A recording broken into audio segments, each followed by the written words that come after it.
Sveiki, mano vardas Vladas, aš tarnauju su Agape ir kalbu visos mūsų komandos vardu. Agape egzistuoja tam, kad padaryti Jėzaus vardą žinomą mūsų tautoje.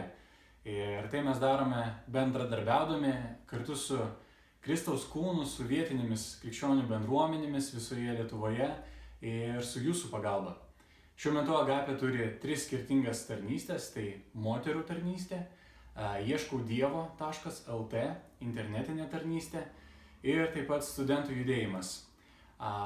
Kasdien daugybė žmonių gali išgirsti apie Jėzaus meilę, pažinti Jėzaus mokymą, patirti jį gyvai, būtent mūsų veiklos ir mūsų misijos, mūsų tarnystės dėka.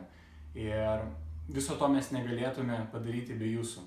Daugybė žmonių gyvenimai šiandien yra pasikeitę dėl to, ką darome šioje tautoje. Ir ačiū Jums už begalinį palaikymą, už tas ištikimas maldas, už dosnų davimą finansiškai. Mes tikrai jaučiamės palaikomi ir įgalinti Jūsų dėka. Ir mes norim paprašyti dar vieną mažą dalyką.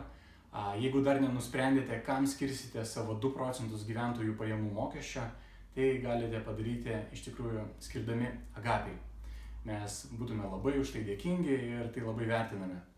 Ačiū Jums ir te laimina Jūs Viešpats ir iki pasimatymo.